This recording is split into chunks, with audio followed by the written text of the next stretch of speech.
siblinghood, brotherhood, Sean and Daniel Diaz. One of the best duos that walk this earth. That is why I have decided to make a video about Life is Strange 2, where my sister does all of the major choices for me. Now, basically, in this video, I asked my sister to choose all of the different choices in Life is Strange 2, and I decided to play Life is Strange 2 based off of those choices that she made. By the way, she does not know anything about Life is Strange 2, so she had a blind eye when doing this. And here is a photo of me and my sister to show that we are actually a match for Daniel and Sean. Now that we've got all of the explaining out of the way, which is the most annoying part, let's get on with the video. Also, yes, I did want to include that scene into my video, but copyright is a bitch, so I can't. So sentimental. Let me take a look at the situation. I really miss Lila, so I'm literally milking every single scene that she has in this game. My sister, being shrouded with gluttony, of course, decided to keep the Choco Crisp for herself. After Sean was doing some totally not embarrassing looks in the mirror, he decided to steal some money, not hug Esteban, and also tell him the truth about the party. Sean can make a drawing of Lila. It's really cool that there's just a bunch of hidden little details that you only discover several playthroughs later. She also chose to confront Brett, which, yeah, it makes sense. This is why we don't attack people. No, I'm just kidding. I would honestly do the exact same because I hate rude bitches. Don't even try that shit. And my back hurts from sleeping under that stupid bridge. I then went trekking in the woods with my brother where I had a spectacular time. No, like, I'm actually genuinely serious. This has to be one of my favorite parts of the entire game. My sister chose to ask Daniel to beg for food, but what was really funny is that it just outright did not let me for the first 3 times, so I had to keep repeating the checkpoint over and over again until I got it right.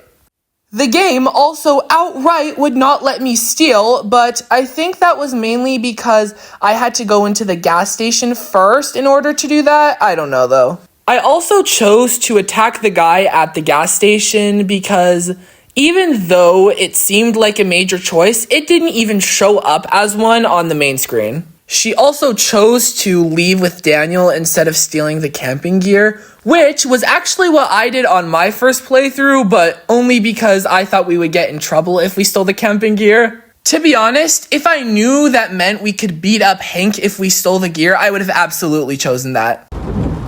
He was a total fucking dickhead. I'm lucky I didn't beat his ass.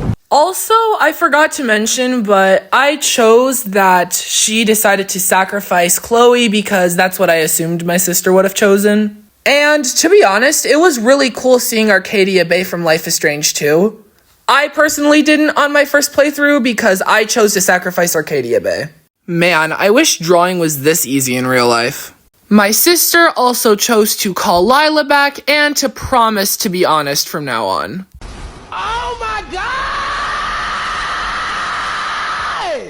My sister decided to be annoying once more, so she decided to throw a snowball at both Daniel and Mushroom. Also, it's pretty obvious, I think, but I'm not adding the adventures of Chris or whatever. I haven't ever played it, and I don't think it really matters here.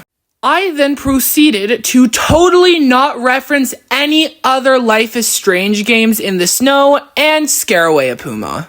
Nice. Ah! Fuck! Sean! My hand! Oh, dude. Your face. Sean, you suck. It's Claire and Stephen. Yay. I then prayed with Daniel and Claire and did some extra chores in the house. You know, typical housewife work. My sister also interestingly chose to hide Daniel's power from Steven, and I also used the phone to call Lila for the second time. Not to mention conceding. Wow, there are actually a surprising amount of big decisions in this episode. I gained Chris's trust and asked him about his dad. telling a kid to protect a secret, drew a spaceship for Chris, doing a prank with a kid, stole a present for Daniel. I mean, there was a lot of talk about kids today. I mean, at least none of them got hit by a car, am I right? Also, if anybody's wondering, I used Daniel's power to prevent Steven from getting an injury. Why must every single video game have a flashback? I'm actually going to die of embarrassment.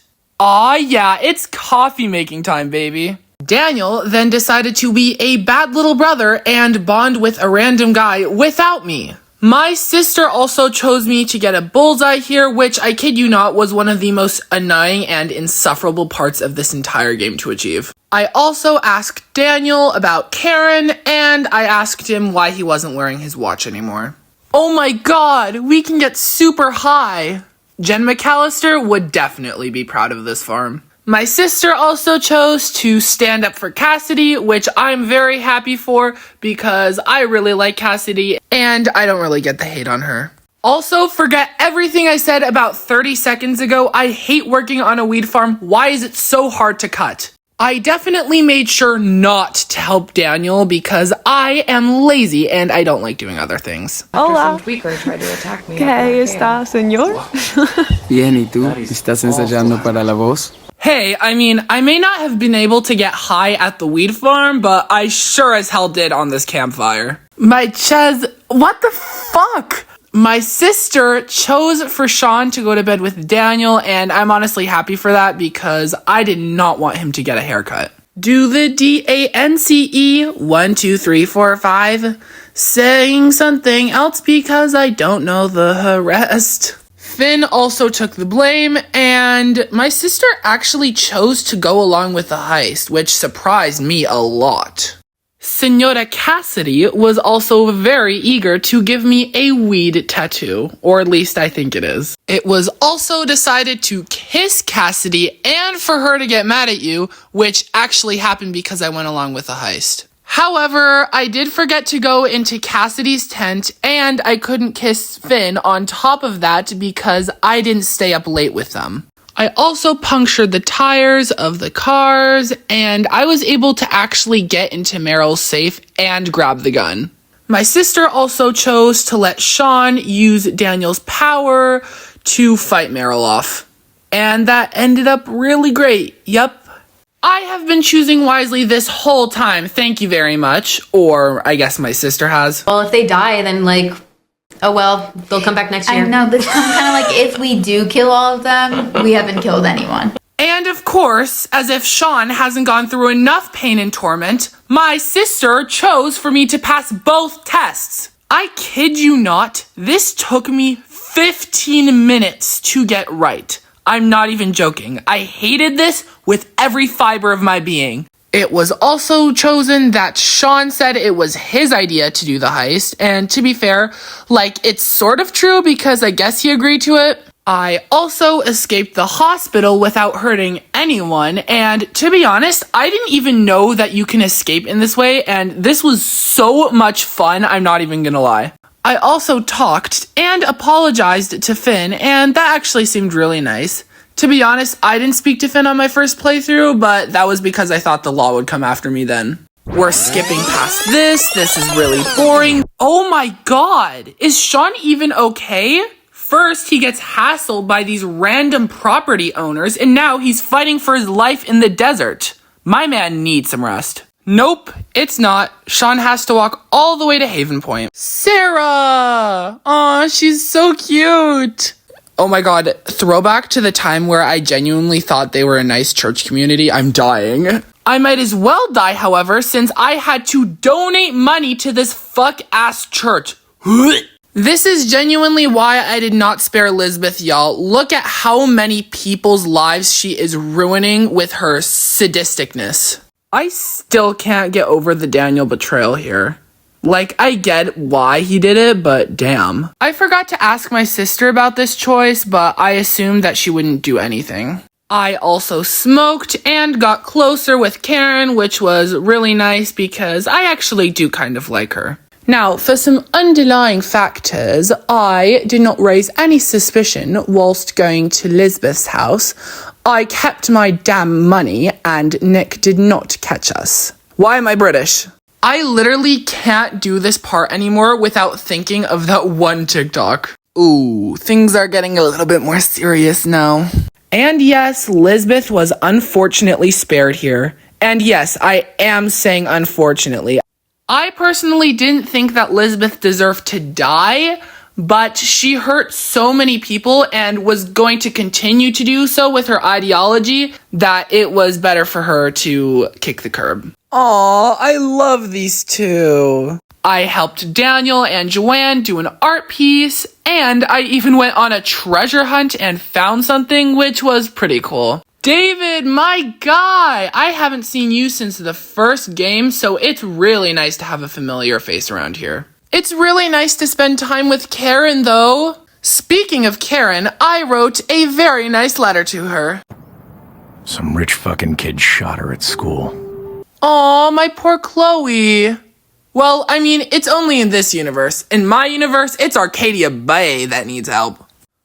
I then said kindly goodbye to all of the people in Away. To be honest, if I would live in the US again, I would live in Away. It's very nice. My sister also chose to hug Karen, and honestly, I don't understand how somebody couldn't hug Karen.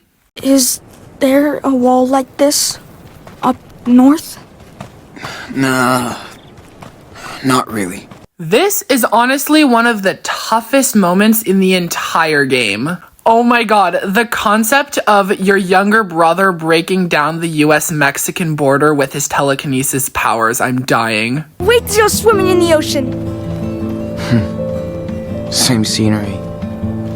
Different country. You're not coming into my country. Not on my watch.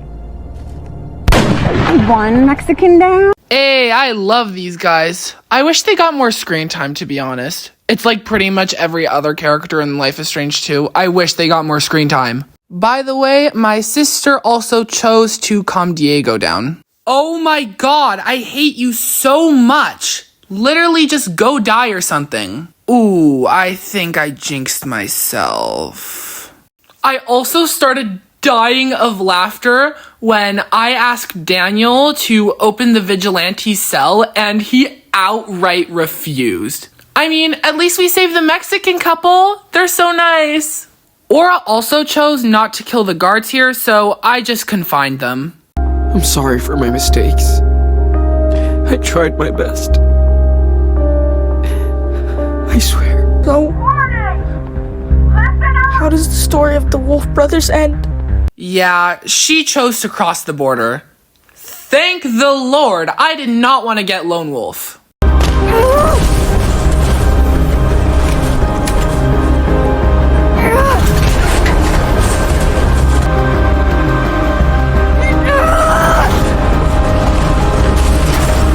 So yeah, that's actually basically the whole video I have for you guys. I was totally not expecting a low morality ending, and I was very surprised when I saw the outcome I had. However, when my sister saw the ending, she said it seemed like a really good ending and she liked it, so I'm very happy with that. I mean, at least they're happy in Mexico together, right? So I'm taking this as a total win. Anyways, I hope you guys enjoyed this video, and I'll see you guys next Sunday.